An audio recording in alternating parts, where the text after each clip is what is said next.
Welcome to another edition of Lakeville City Council Wrap-Up. During this program, we will highlight the agenda items presented to the Lakeville City Council at their February 19th, 2013 meeting. First highlighted item on the agenda is item number 5A, Police Department Monthly Report. And to give the background information on this agenda item is Chief of Police Tom Von Hoff.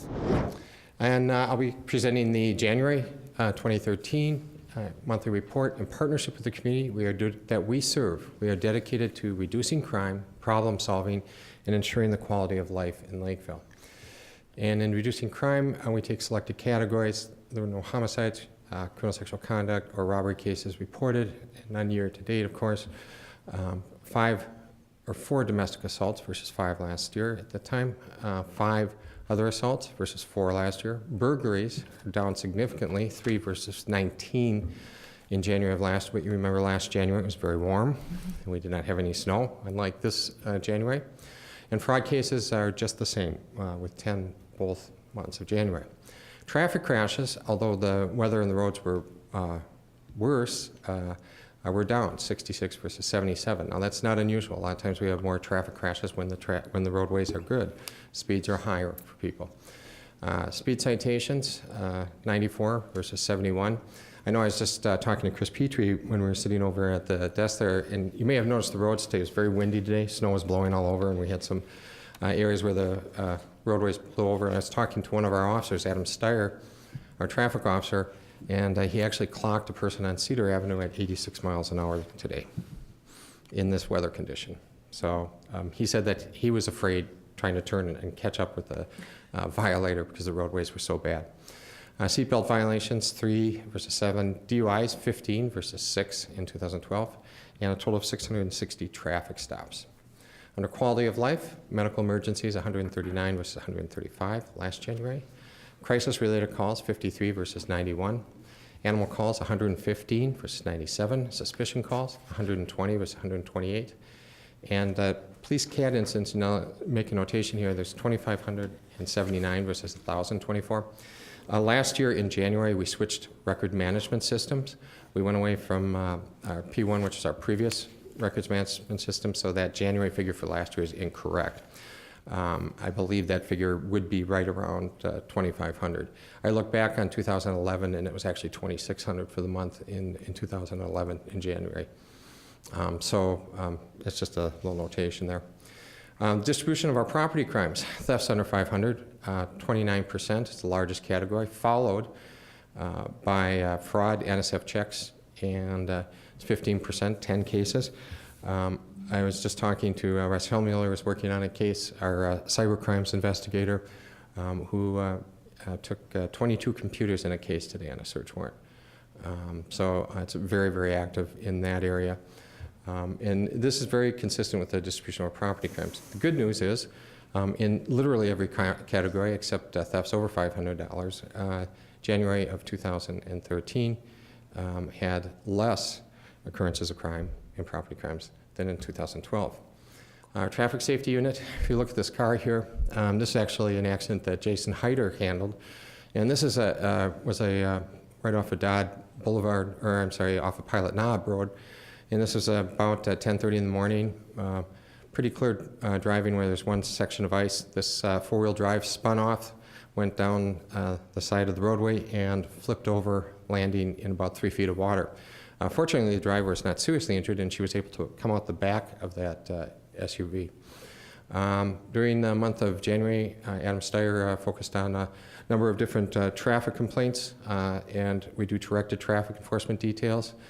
We had 66 traffic crashes, and of course, he had the first arrest of 2013 for all of Dakota County when he arrested a DUI right over midnight. Street Crimes Unit, we had a number of cases in the Street Crimes Unit. They worked with a team that was working on a father and son duo that are habitual criminal offenders, and worked with a couple of our detectives from Scott County and Egan, and probation officers in an attempt to locate and arrest these individuals. And one of the things our street crimes officers are very good at is tracking down people. And they were able to track down one of the suspects who was wanted for credit card and theft and fraud in 3 counties. and I was able to arrest that person. And then another one was in the Department of Corrections and held in Wisconsin on one of our cases. They also assisted probation officers. You may know that we have probation officers who now work directly out of our office. They meet their clients in our offices, and we've been having two of our officers, Troy Hokinson and Sandy Taney, going out with probations and actually going out with them and doing the probation visits with them. The advantage of that is if the probation officer finds the person in violation, that the officer can make that arrest right there and take that person into custody. And of course, marrying probations with our patrol unit has worked out very, very effectively. Makes for a much safer community here in Lakeville. They also assisted, Street Crimes also assisted the Drug Task Force on 2 controlled deliveries. One was 12 pounds of marijuana to Farmington. A second delivery was 30 pounds to Bloomington. And they will often assist our Drug Task Force and our detectives on these type of cases.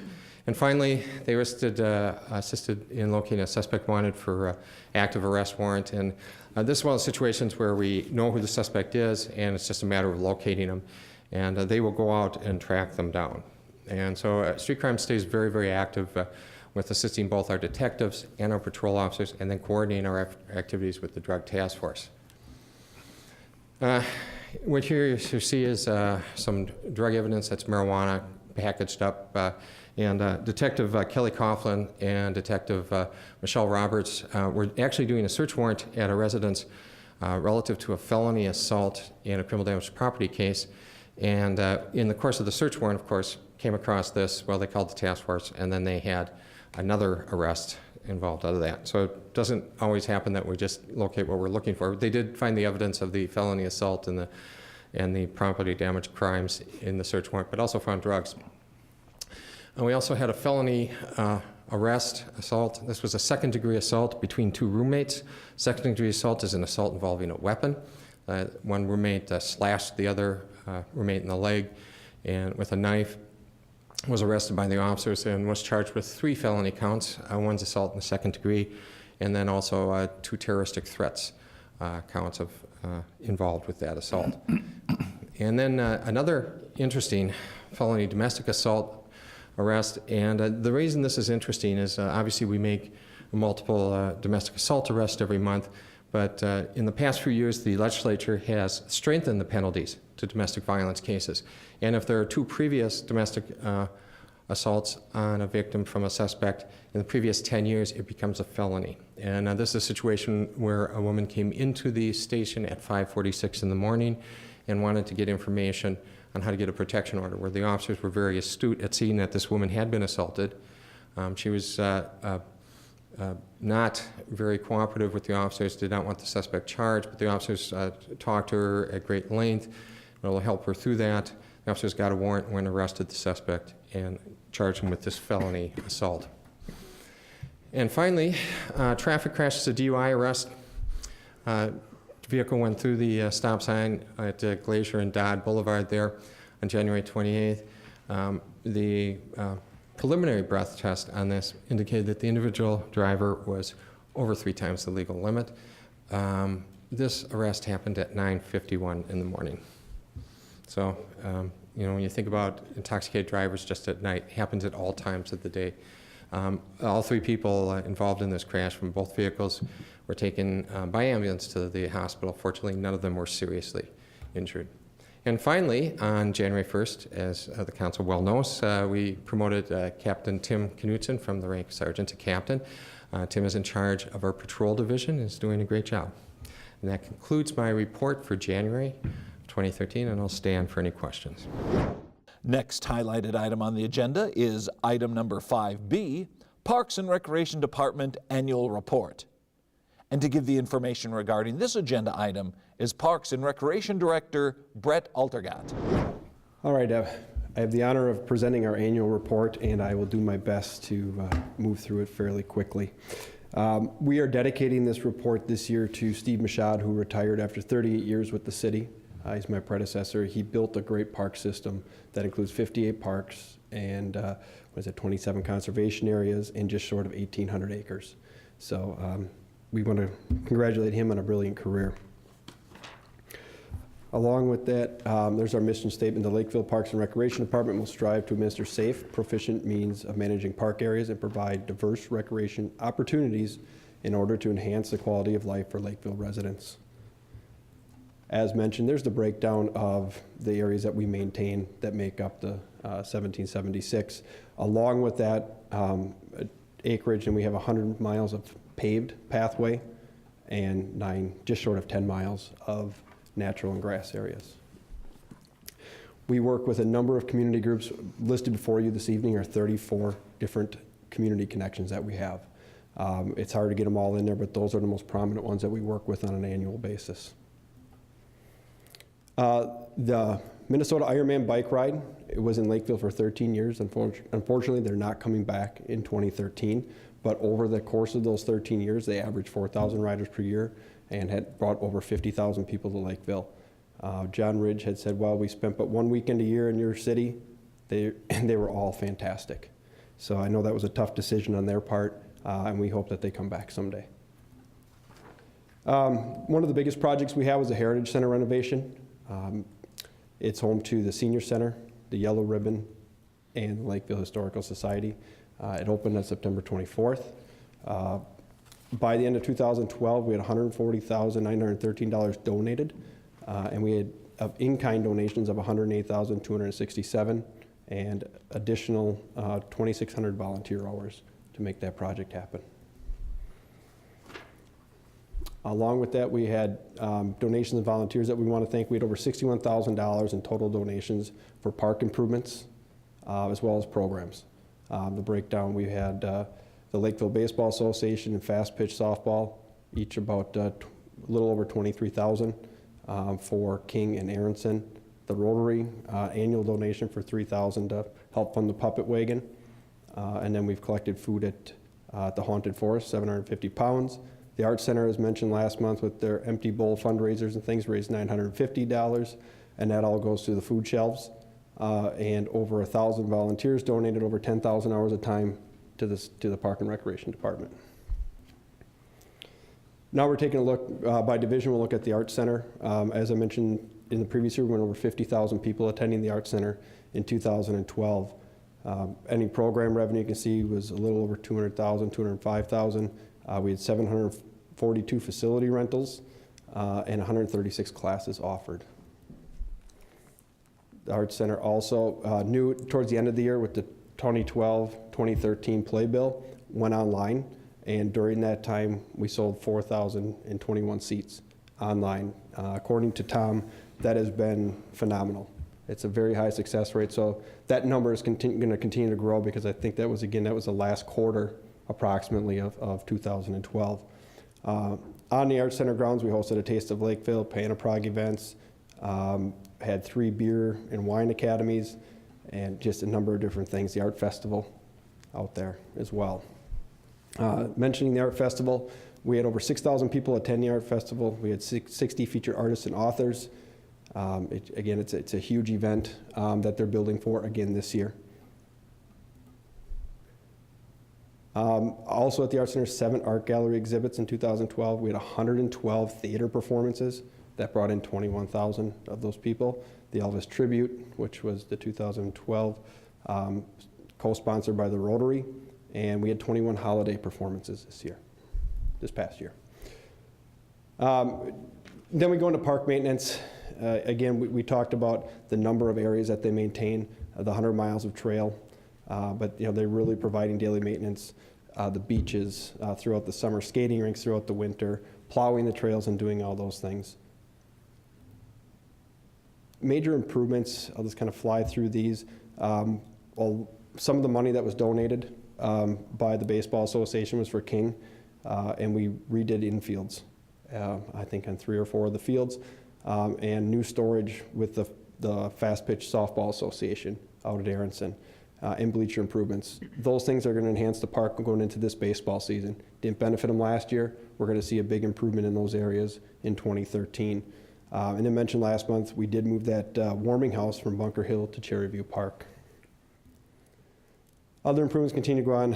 We removed the Historical Society building on the grounds at the Arts Center, installed city water, and capped off the well at Aronson. I think a developer had gone through, so we were able to run the city water into that facility. And we reclaimed and paved sections of Steve Michaud Park. That was a big project, but it's going to serve the residents very well out there. The Orchard Lake Park restrooms were demolished. I mentioned a retaining wall last month. That retaining wall will be finished in the spring of 2013.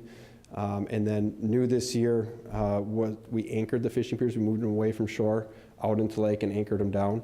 That is something that was seen in a number of different lakes and recommended to us by the DNR. Then going on, prepare for over 30 special events, 40 athletic tournaments, hosted the 5th annual tree and shrub sale in conjunction with Arbor Day.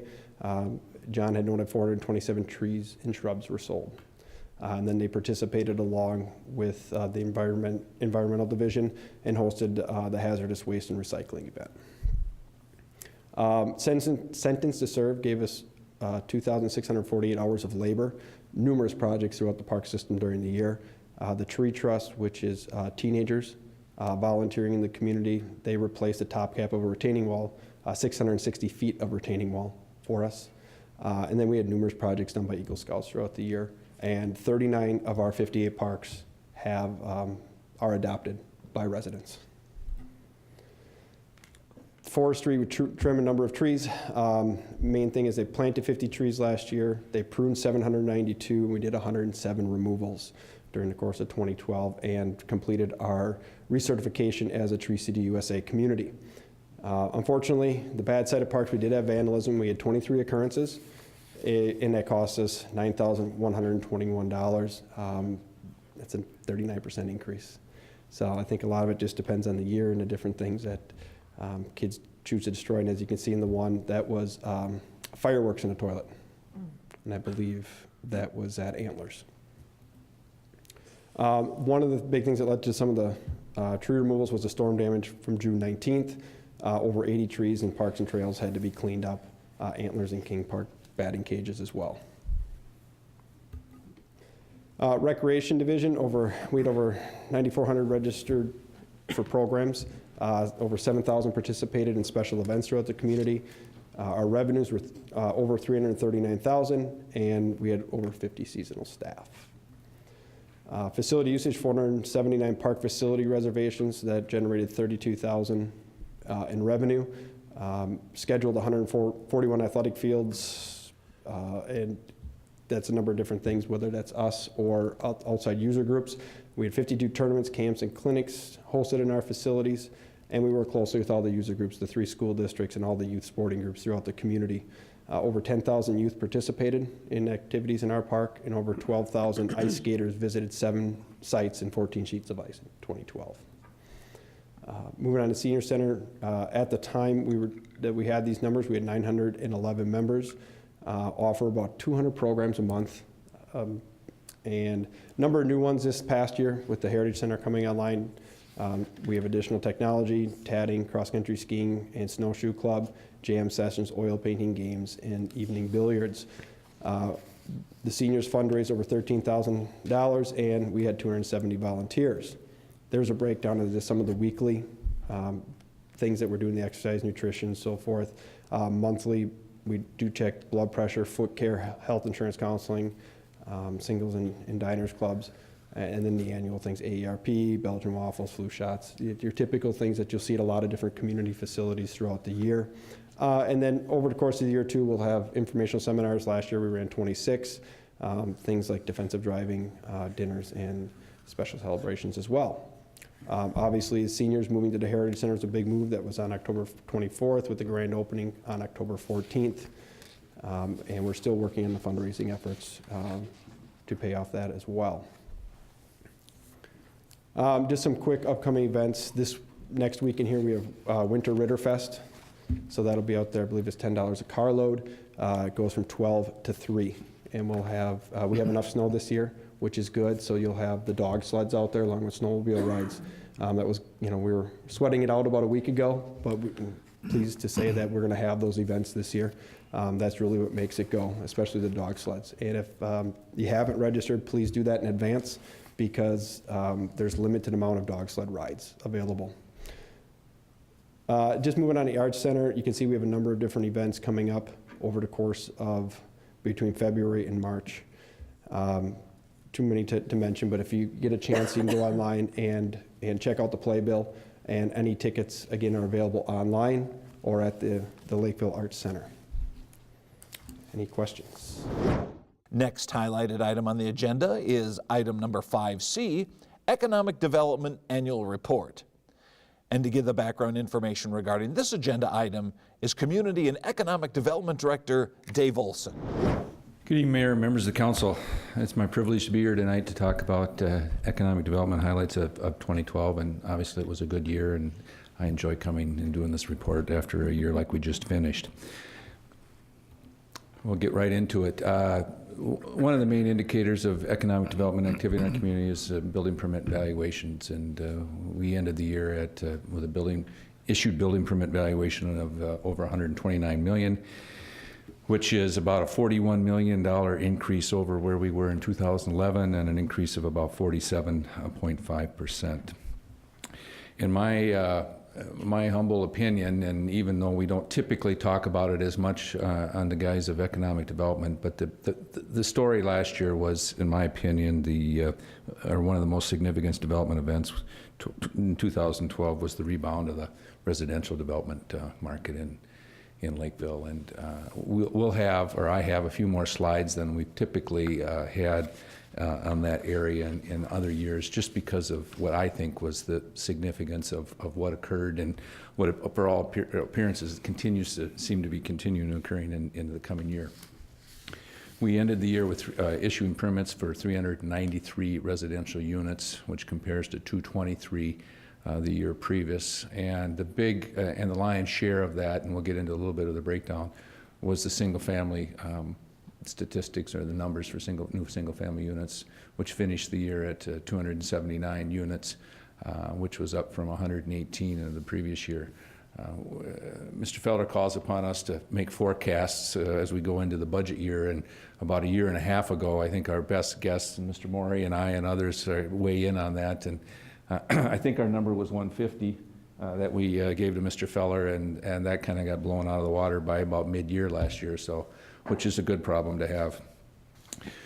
We have done or attempted to do some comparison both in the region as well as more local, and one of the numbers that is used typically by the Builders Association of the Twin Cities, or BATSI, which is where these statistics came from, is residential permits. And you have to distinguish permit numbers from unit numbers, and I'll cover that in just a second. But for example, our number of 293 represents the 279 single-family permits, 13 townhome permits, and then 1 permit for the Kingsley Shores project. But the Kingsley Shores project has 101 apartment units in it. So permit, I don't know if it's a good measure. It's one that's always used. It kind of gives you more of a flavor on the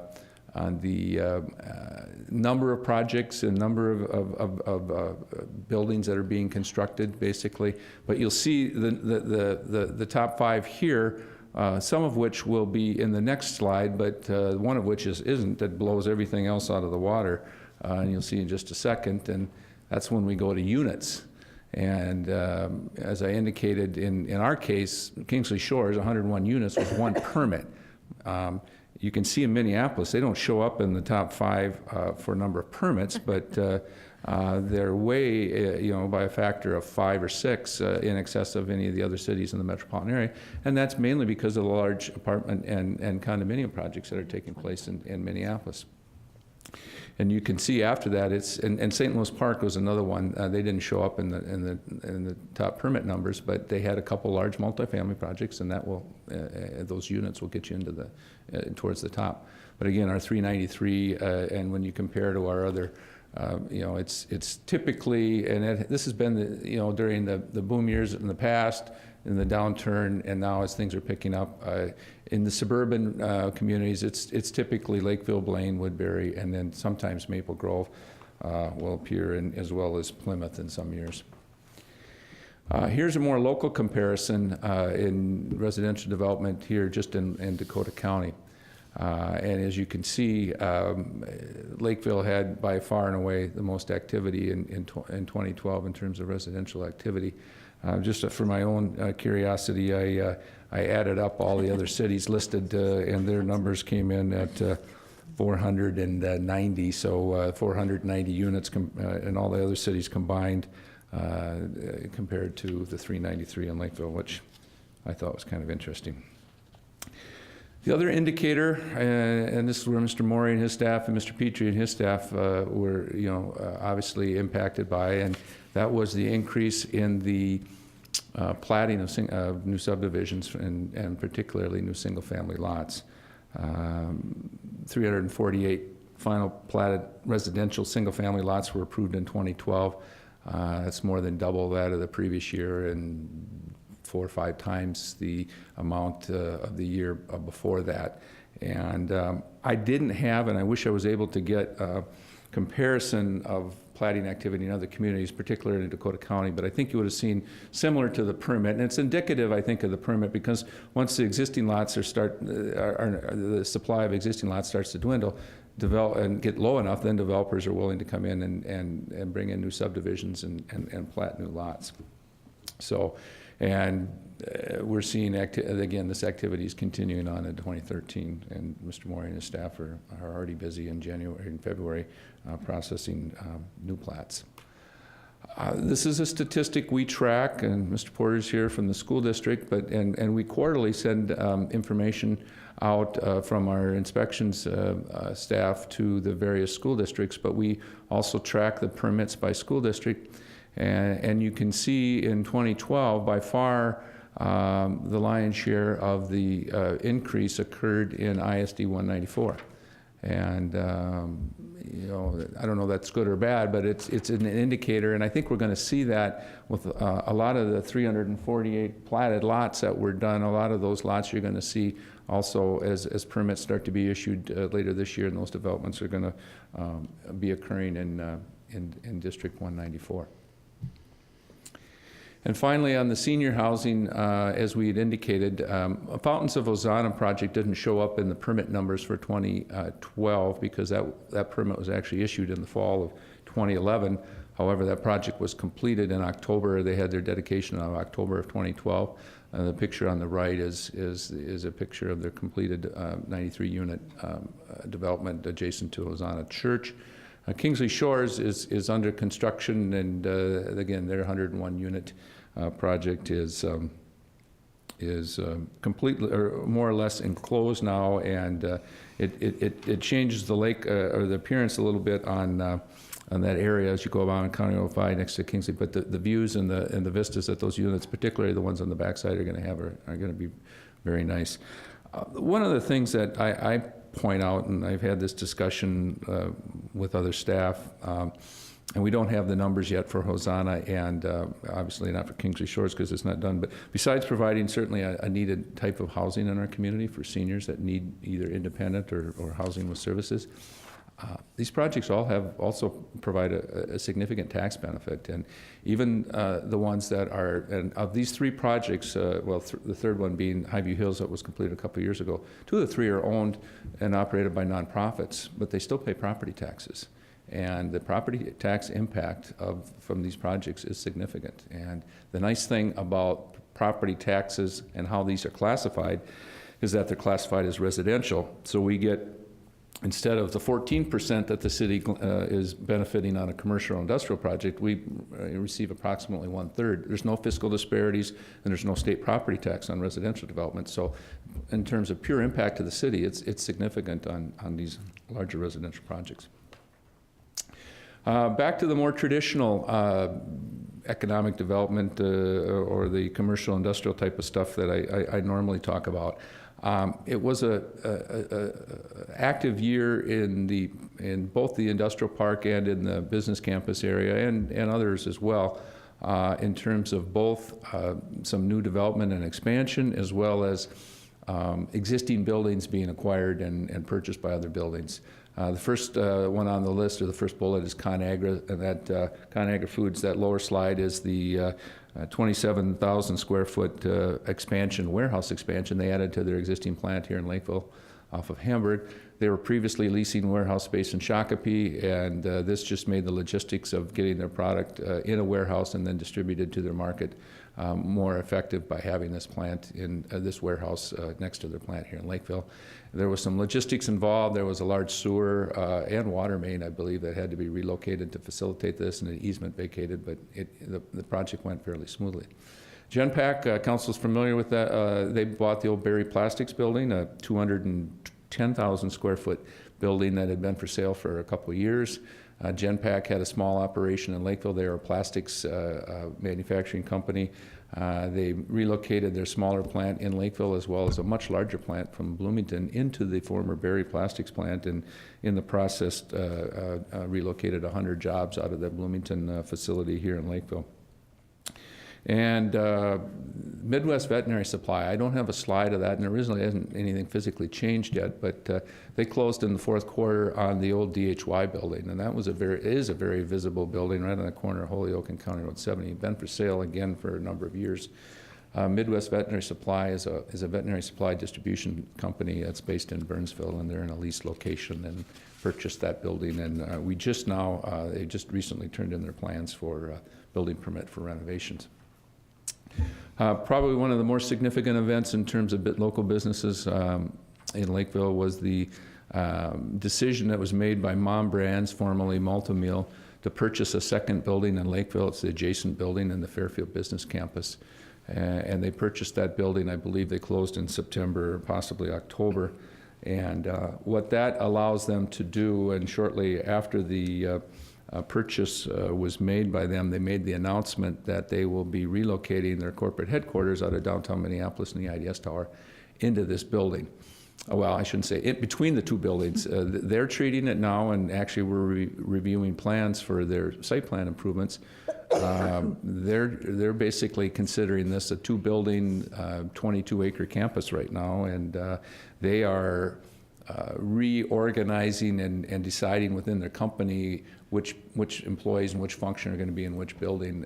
And they have expedited, when they made the announcement last fall, their lease in Minneapolis expires in the fall of 2014.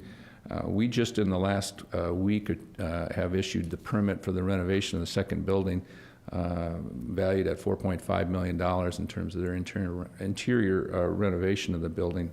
And their plan is to complete that move and have all of their corporate headquarters moved down here by the end of the summer. So that's good news. They've obviously increased their presence. They'll probably have upwards of 350 employees once that transfer is completed here in Lakeville.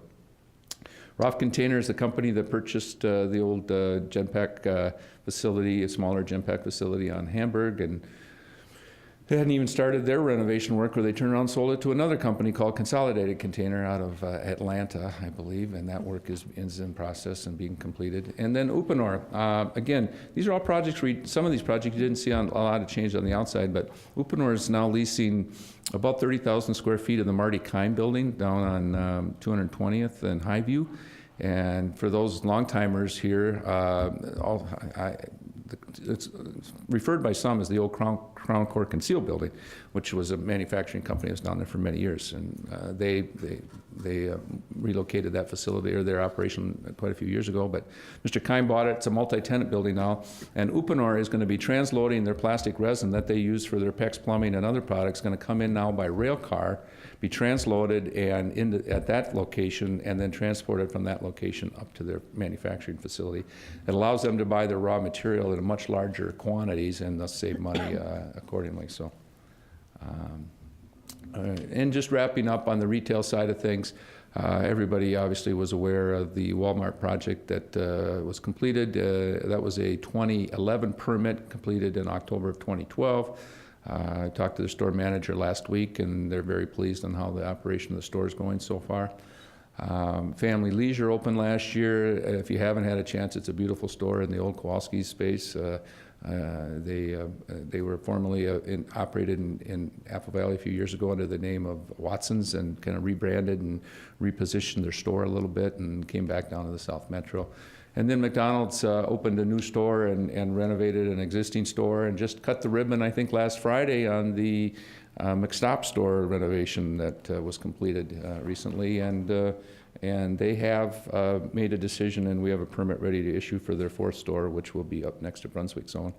And that will be, I think, started in the spring. The other last thing to talk about on the retail side is, I think it's an indication on things improving in the economy. A lot of the small tenant spaces in a number of the neighborhood shopping centers are starting to be filled up. These are just some of the new businesses that went into leased, smaller leased spaces in a number of the different, whether it's Crossroads or Lakeville Crossing or Argonne Village. They're all, quite honestly, doing pretty well in terms of vacancy rate. The vacancy rate they're experiencing are pretty low. And I think in the case of Argonne Village, they have 0 vacancies.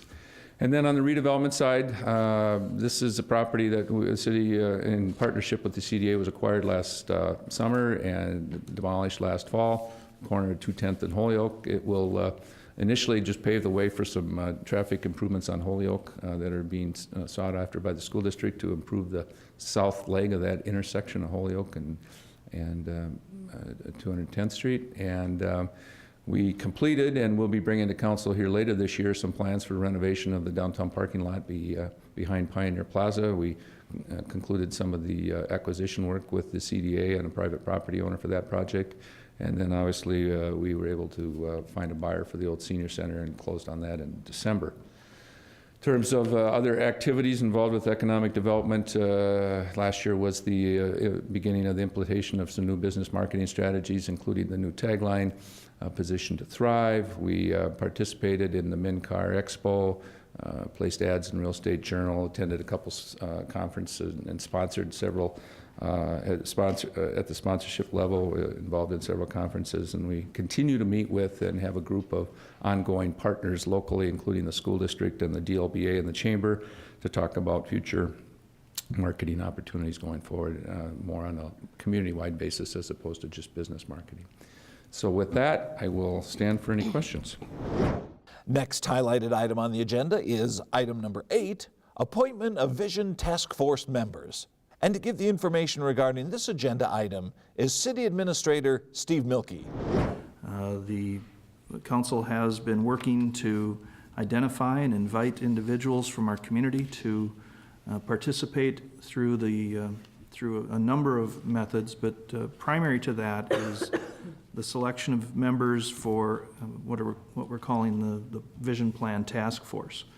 The task force will meet for 5 to 7 times during the next several months and will be charged with offering advice to the City Council on a number of topics related to the vision for the community.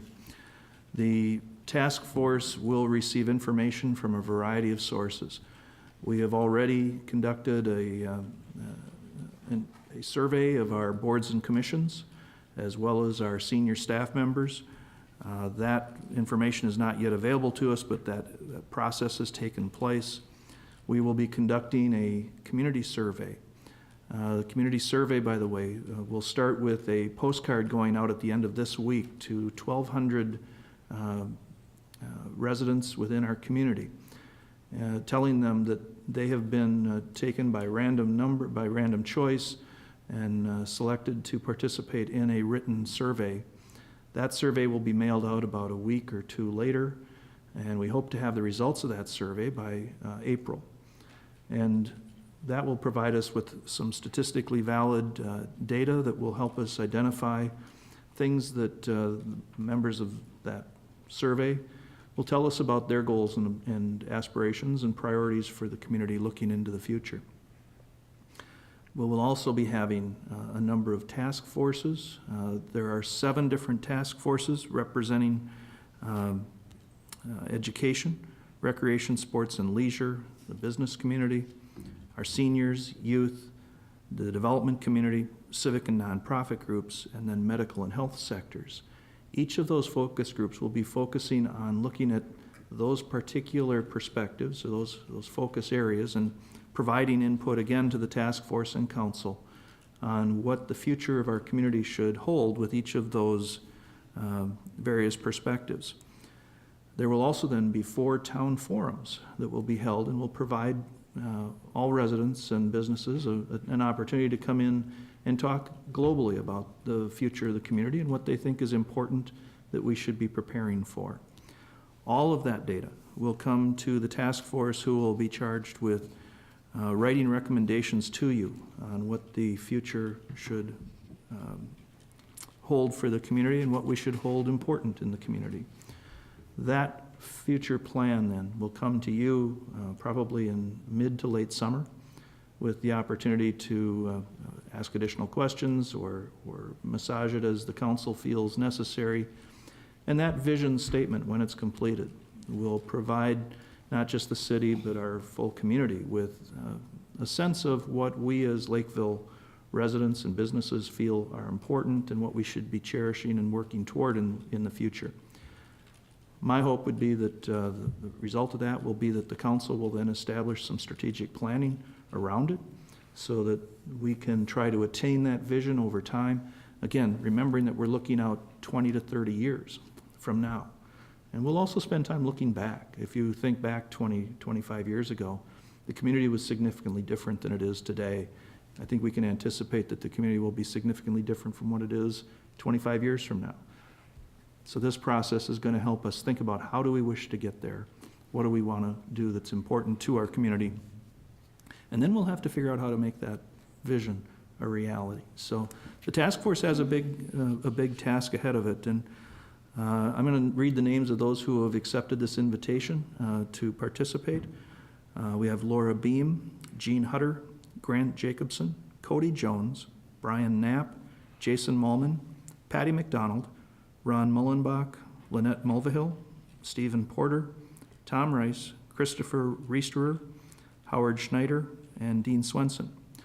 We did have an additional member who, unfortunately, due to time commitments, has had to back away from the invitation. But at the work session, I hope we can talk about that and determine whether or not, as a council, you wish to supplement the task force with one or two more people. The task force will begin its work yet this week, but it's mainly an organizational meeting. The heavier lifting comes a while out yet, at least a month or two before the heavier lifting starts. So there would be time to add a name or two. I do want to say that the names that I just read all represent one or more of those focus areas that I discussed earlier. And so we have a very good cross-section of the community, both in terms of their backgrounds and their perspectives, and also geographically. They represent the entirety of the community. But we will want to, and we'll be spending a lot of time trying to get our whole community involved in the visioning process. Item number 8 was approved by the Lakeville City Council. Well, those were the highlighted items presented to the council at their February 19th, 2013 meeting. If you have any questions or comments regarding these agenda items, please feel free to call City Hall. The number is 952-985-4400. Thanks for watching this edition of Lakeville City Council Wrap-Up.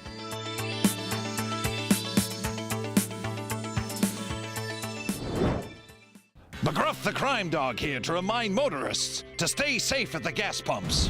Static electricity-caused fires are extremely rare, but can happen. The primary way to avoid static electricity problem is to stay outside while refueling. The average fill takes less than 2 minutes. Staying outside reduces the risks of static electricity that could discharge at the nozzle and cause a fire. If you must re-enter your vehicle during refueling, be sure to discharge static electricity by touching a metal part of the vehicle, such as the door. Fight static buildup at the pump by staying out of your vehicle.